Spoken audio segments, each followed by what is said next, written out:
Hello, Sagittarius, and welcome to your May 2023 reading. So this is a collective reading for Sagittarius sun or rising signs. Ooh, okay. All right, Sag. So we're going to pull your...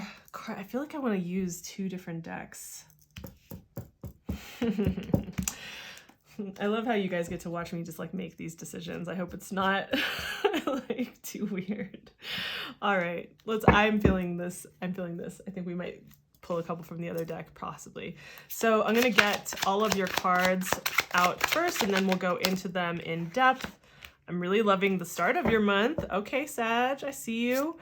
So we're gonna pull out the progression of the month for the beginning, middle, and end of the month. And then we will, oh, I'm feeling this card here.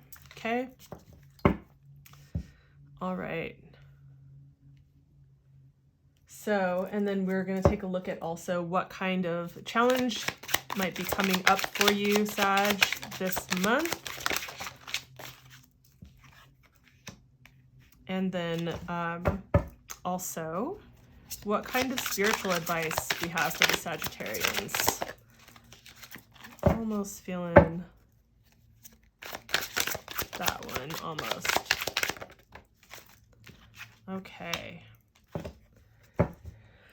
Well, I gotta say I'm liking this so far. Okay. This is an interesting reading, Sag, so we're about to get into this. Now, I do want to mention a couple of things about the astrology for the month. I'm not going to go through all of the astrology for the month. That's like, you know, it's not an astrology video. I might start doing those soon, but I do want to mention it. So I think I'll probably put a timestamp down below or something so that for those of you who are like, I don't really need to know about the astrology, you can just skip ahead. So, and also for any of you who are like watching this after you've watched another one, like for this month, then you can also skip ahead. So, all right. First off, we have the beginning of the month starting on May 1st with Pluto going retrograde. So that is like, so there, we talked a lot about in this like previous videos about how and on my Instagram, probably more so on Instagram, about how Pluto making its ingress into Aquarius was a really big deal because it was in Capricorn for approximately 15 years. So all of the themes that had to do with that, basically, like, because when it goes into a new sign, it'll kind of do this dancing, like go back into the sign it was in previously. So this is one of those times it's like dipping back into a Capricorn. It'll go in 2024, it will go into Aquarius and stay there for about approximately 20 years. So, but this is kind of a chance to get the wrap up, like to get the last messages and the wrapping up, anything that had to do with that. If you want to see what themes this might be correlating to in your life, you'll want to look at where Capricorn is in your chart and look at the house that it occupies, and that'll give you some like idea about like where you can expect to see these themes coming up. Now, maybe you might not feel this on a very personal level. You might be feeling this or seeing this more so on the world stage, like collectively. So that's just something to note. So I just want to make a note there. The other thing, the really big thing, the main thing I want to talk about is May 5th. That's when we have the full moon lunar eclipse that's happening in Scorpio in tropical astrology and happening in Libra in sidereal astrology, right? So this particular full moon lunar eclipse, I feel, has the potential to be quite emotionally stimulating. So let's just talk about that for a second. First of all, it's, you know, I've talked about this before, but the eclipses usher in energy and it also moves things out, right? It's kind of like the tides, the ebb and the flow of the tides, right? So that's the energy of the eclipses, right? We just had the solar eclipse that happened with the new moon. That can be really activating. That one especially was pretty activating and brings in like a bunch of things to like kind of take note of, pay attention to, and see how they really unravel and unfold during this period of time. And then we come to this new moon, and that was on the north node, right? Which is definitely more of that bringing things in. And then this is happening on the South Node. The South Node has to do with releasing and letting go. So, right, that's that part of the ebb and flow that I was talking about. And then that's one layer, right? And then we have the full moon happening, right? Because it's a lunar eclipse. So we have the full moon happening, and we all know that the full moon can, you know, have energy or emotions really like be at their peak. They can really be amplified. And that's just something that I think most people know at this point. On top of that, we have the moon moving in, it's going to be in Scorpio in tropical astrology, right? And Scorpio is that depth and transformation, but it's also a fixed sign, and that can kind of feel like maybe a little bit of a stubbornness or reluctancy to like let go and wanting to like hold on to things. So it's an interesting dynamic there. It's also the place where the moon feels really uncomfortable. The moon has a really hard time in the Scorpio constellation. So that can feel difficult. It can feel challenging with emotions. So this has the potential to be kind of like emotional letting go that feels maybe somewhat challenging. It can also show up looking like you being in the position of saying, you know what, I'm going to close that chapter. I'm done with this. I've learned the lessons I needed from it. Thank you, goodbye. And that could be to projects, to people, to even to a version of yourself. You might be growing into the next iteration of who you are. And you might be like, I'm done with that version of me. I'm closing the chapter on that. I'm moving into the next. Now, we can do as much as we can to preemptively work on like releasing the things that we know need to be cleared out, but that's no guarantee that, you know, the eclipse won't basically remove things that maybe you're not ready for letting go of, or that you weren't expecting necessarily. And so the best we can do is the best we can do. I think that when we work with astrology, you know, trying to really understand what the energy is, and just understanding that if things want to leave our life, it's like, okay, let them go. You know, if we can proactively release things, we might have an easier time with that letting go. So that's just wanted to bring that to the forefront. If you follow, you know, the sidereal astrology, it's happening in Libra. And as we know, Libra has to do with like that harmony and balance, and also relating. Like it wants to relate and connect, right? It wants to bridge that connection between people. Amongst other things, right? I mean, Libra is about more than that, but, you know, certainly that can be a theme that we see coming up with still all of those other layers I was talking about, and you can see how that might relate to relating specifically. So if you want to see where this is happening in your chart, you'll want to look at, if you're following tropical astrology, which is what most people follow and just don't know it's called tropical, it's what most people talk about, you can look at where Scorpio is in your chart and what house it's occupying, and that will give you an idea of where this is affecting your experience, like where it can be felt. And also, if you follow sidereal astrology and you're familiar with that, then you want to look at Libra and which house that's occupying to give you that same idea. So last thing I'll say is that on May 14th, we have Mercury stationing direct. So it'll be coming out of retrograde on the 14th in the middle of the month, and that is lovely. And also, just to like asterisk that and say that just because it goes direct doesn't mean it's like boom, everything that you were feeling slowed down about automatically just picks up speed. It takes about a week or two for it to like really start to like pick up its normal speed. So you might notice the momentum is slowly starting to build, and things like they're like little remnants that are left over afterwards, like in that period of time. So there's a lot more happening at the end of the month going into June, but honestly, I don't feel like this is the place to do that because this is not an astrology video and I don't want to make these too long. So with that, let's now get into your tarot reading. So the way that we have been doing this is like we're really sticking with it, is looking at one of the cards from this particular astrological deck, which I really love.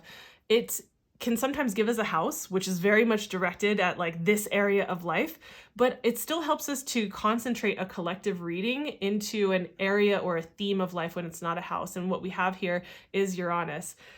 You know, Uranus can be a really beautiful, liberating energy, and it can also be abrupt change and a bit chaotic, like a you know, kind of a disruptor, right? Disruptor in a good way, disruptor in a way that feels chaotic. It can go either way, right? So there's shadow and light to all the planets, to all the signs, right? To all of them. There are like when they're in their best behavior and when they're not doing their greatest work, right? So Uranus is definitely, when I think about this, is yes, it's change. It says that here. So yes, it has to do with change, but it also has to do with like really freeing us from a certain way of being, whether we do that intentionally or we go with that energy, or whether we're resisting it and it feels more chaotic and it feels more intense, right? So that's something about Uranus. It's also very innovative. Like the energy of Uranus is that it's like these fresh ideas, thinking outside the box. Maybe you will have like through this period of time, like in the release that is happening at the beginning of the month, whatever that's around, and also coming out of, you know, whatever you've been reviewing and revising through the Mercury retrograde, you might start to get some like clicks and epiphanies or like realizations that come through that feel like, oh, that clicks into the next level of like what I'm doing and what I'm building. And, you know, you might get some ideas that are kind of like sudden and out of nowhere around this. So for some of you, that might show up in this way. So I just wanted to mention those things, right? So Uranus can be like, again, it can be change, sudden change, disruptive, but it can also be a disruptor in a very liberating way. Think about freedom, right? Liberation and freedom in that way. Definitely Uranus can have to do with that like activist kind of vibe, you know, so that's something just to mention as like a little side note. So with that said, we can now take the rest of this reading, focus it through the astrology that I mentioned, and also through this particular card for my Sagittarius risings and sun signs. So we start out the month with the star, we move into the Six of Swords, and then we finish off with the King of Wands. And our challenge card here is the Eight of Cups, and then our spiritual advice is the Fool card. I like this. I like the setup. And I think that, you know, we'll see how this plays out, but I think you will too. So we have the star card at the beginning of this month, right? Again, with the astrology that I mentioned and what's happening. I love this because this is like very much this new beginning energy, very much like the Fool, which we'll tie this back into when we come around. But also I feel like it's in line with what I was just talking about with regard to Uranus. So the star card is, you know, in succession of the tarot. It comes right after the Tower card. So it's like right after this big release, like whether you want to release it or not, like something is crumbling and it needs to be leveled and it needs to like start from a clean, clear slate and start over again from square one. The reason that the Tower card even happens to begin with is because something needed to be like decimated because it wasn't going to work in the structure or the form that was being built. It's kind of like trying to build a house on sand, right? It wasn't going to be stable enough to stand the test of time, and it wasn't going to be durable, right? And so therefore it needed to be leveled so that you could start from a clear, clean, fresh slate. And that's what the star card is. The star card is also really healing. So I feel like maybe some of you might be dealing with like going through, especially like the eclipse season and having Mercury being in retrograde still at this point in the beginning of this month. Like you've probably maybe been doing some healing on a personal level with regard to like maybe your ideals, your beliefs, your patterns, your habits, maybe with other people, maybe energetically, maybe emotionally, right? It's just a very beautiful healing card. And maybe you're starting to also, for those of you who are working in ways where maybe you have a YouTube channel, right? Or like you are you know, a speaker or something like that, somewhere where you're being seen. So this might also kind of put the spotlight on you in a way. That can also be the star card. So you might start to notice like in the beginning, that part of the month, that you're starting to get a little bit more eyes on you in a way where you're getting some maybe recognition for what you've been doing, what you're putting the hard work into. So that's possible as well. So definitely like the healing and then the spotlight part, I think that those are two things that are really coming up for you. But given the astrology that's happening at the beginning of the month, I feel like this is probably really just healing, you know, and I would say that this would be like feeling good, feeling like, yeah, like I'm feeling clean, I'm feeling clear. You know, you have the opportunity to like have more clarity available to you. And that always feels good moving forward, doesn't it? I mean, who doesn't love clarity? There's a reason why Limitless was such a good movie and such a hook, at least for me. So then we come into the middle of the month, right? And this is where we have the Six of Swords. You know, it's interesting with all of this clearing that's happening. I think that this is the continuation of that.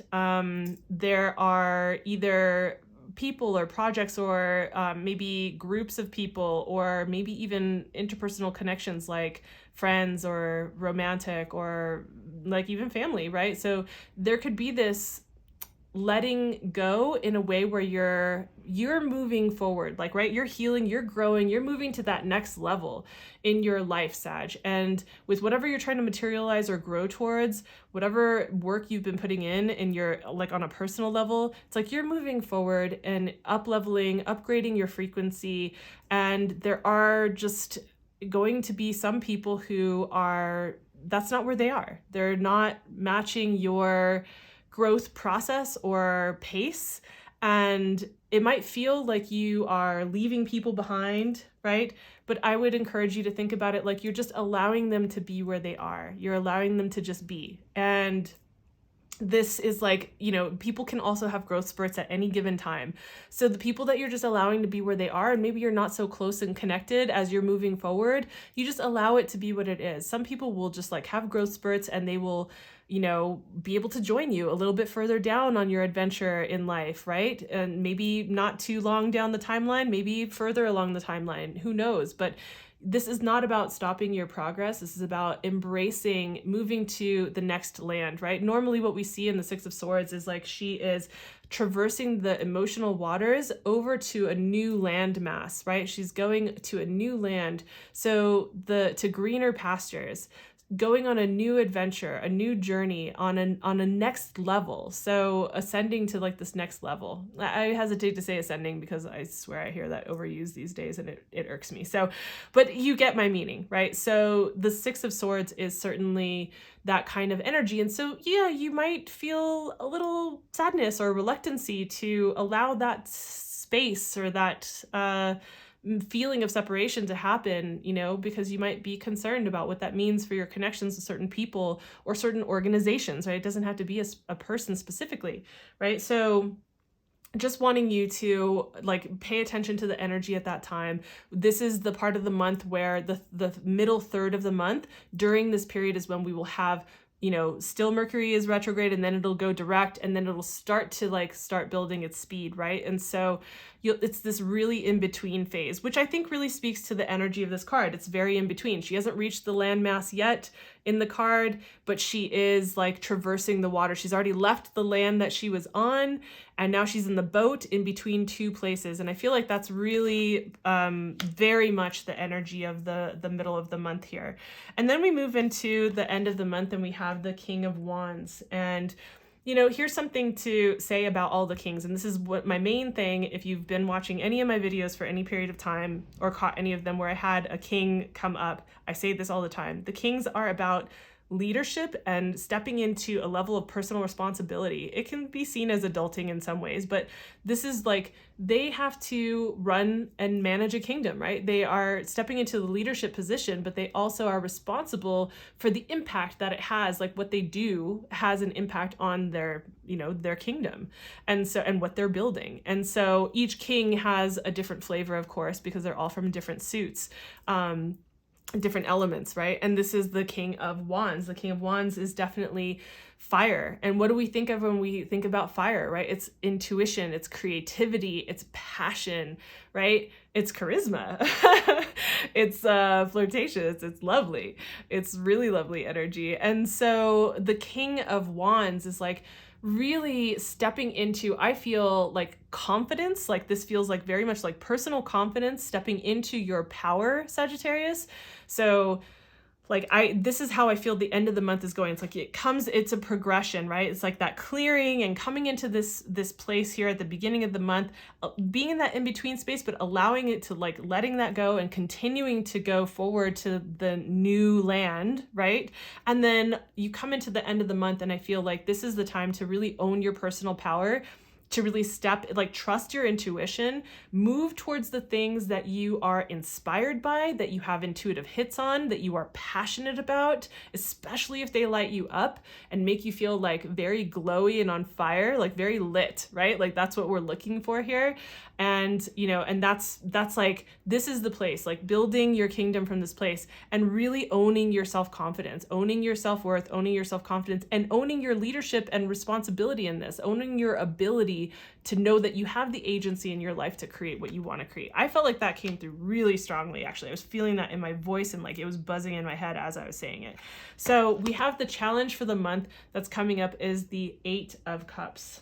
Again, with like, I feel like it's really related to this particular card, and you may see this more in the middle of the month, this particular challenge show up, but it's, you know, there's some shit that has been just too heavy. Like the 8 of Cups is like you going off onto like a spiritual journey. What's really interesting is that in this particular card, normally in like the Rider-Waite, what you see in the background is like, you can see the moon here, but usually what you see is the moon eclipse. Like it's an eclipse that's actually happening. So I find it interesting that this card comes up with the eclipse. So I think it's like this challenge is something that's tied to the eclipse, and you're experiencing, I think, through the middle of the month, because of the energy being so matched here, right? That there is a connection between them. I hope that that's clear. So, you know, this is a time where you're just like, I'm putting down the things that are heavy, like the cups that were too heavy. I'm putting them down. I'm letting them just be. Like, I'm not going to carry them forward with me. I'm going to let go. So this is like letting go of all of the things that are weighing you down, the things that slow you down and slow down your progress, slow down you owning yourself in this way that we just talked about with the King of Wands, right? And so this is just like putting that down, letting it go, and walking away. Go off into your own, like on your own journey, go off onto your own path and like own your shit, like do a spiritual journey, do whatever that means to you. But this is about you going off and empowering yourself to walk away from the things that are heavy, weighing you down and keeping you from really moving forward and up-leveling yourself, right? Now, I think that's perfect to transition into the spiritual advice that's coming through. The spiritual advice that we have here is the Fool card, right? Beautiful card. This is all about that new adventure, that new path. This is at the very beginning. It's card 0 of the major arcana, right? It's like you get through the entire hero's journey and then you come back to the beginning, you start a new hero's journey. I believe that you need to just like really embrace this new direction that you're heading in. I think that you're building momentum in a way that like your spirit guides, your angels, whoever you want to call it, the universe is encouraging you to like, yes, let go, right? We're talking about going to new lands here, right? Like traversing the waters and going to a new land. We're talking about leaving behind the heavy shit and going off on this journey, right? Going up leveling, right? We're talking about that here too. We have the new beginning here. We're talking about the change and how like this can be liberating and this can be like freedom for you, and getting that kind of clarity that comes through with this particular card here, right? And so then the Fool card, the really awesome thing about the Fool card too, when it's in the position like this, is like it's really speaking to like optimism, right? Like when the Fool starts on this journey, it's like the world lies before him. He's just like, oh my gosh, I'm starting out on this new path and like the world is in front of me. Everything feels like fresh and new and exciting. And like,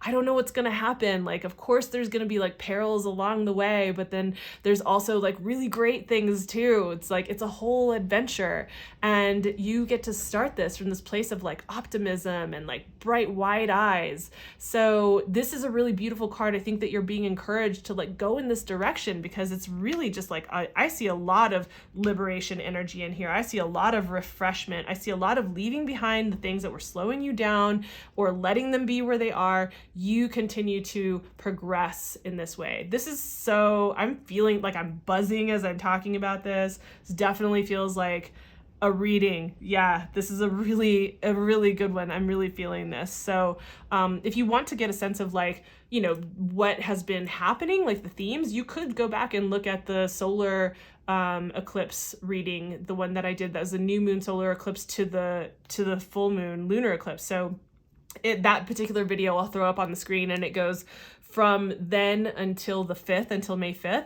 However, just so you know, I will also be doing some videos that will come out either the day before May 5th or on May 5th that are readings for all the signs, taking you from the full moon lunar eclipse on the 5th to the next new moon for that period of time. So just know that that's on the horizon. So if you want to make sure that you don't miss that, make sure you hit the notification bell and subscribe. Definitely like and subscribe if you got anything from this, if this felt insightful. It definitely helps me as I'm building this channel. It's like, it's a little baby and I'm bringing it up, so it does help. Either way, thank you for your time. Thanks for being here, and I will see you in the next video. Bye.